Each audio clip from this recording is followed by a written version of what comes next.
ইউনূস সাহেবের আমলে যা কিছু ঘটেছে একটা ইনকোয়ারি করতে, এই যে আমাদেরকে দাসত্বর মধ্যে নিয়ে গেছে আমেরিকার, বা এই যে টিকা বাচ্চারা মারা যাচ্ছে, কেন এইগুলি কিনা হয় না, এইসব টোটাল।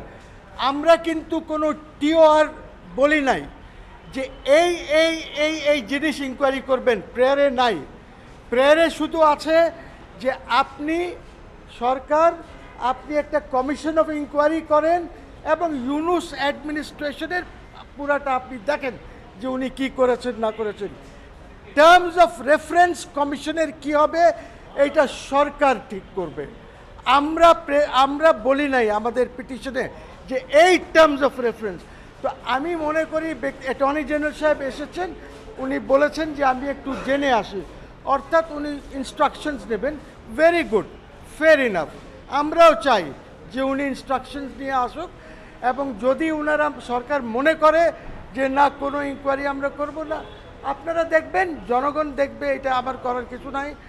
তবে যে প্রশ্নটা করেছেন উনি আমার কাউন্সিলকে, সেটা হচ্ছে যে অভ্যুত্থান না তাহলে কি?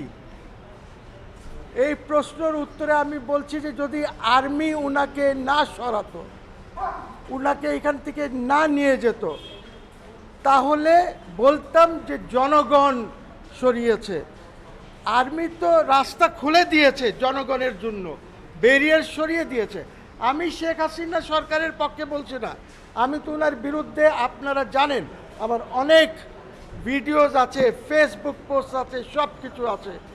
আমি আন্দোলন করেছি, আমি সব কিছু করেছি, আমার বিরুদ্ধে মামলা হয়েছে, ওইটা না। আমি সাপোর্ট করতে চাই যে আগামীতে যেন এরকম কিছু না হয়, এবং এই ইনকোয়ারি কমিশন যেটা আছে এই সরকারই ঠিক করুক কি কি ইনকোয়ারি করবে, টার্মস অফ রেফারেন্স কী হবে।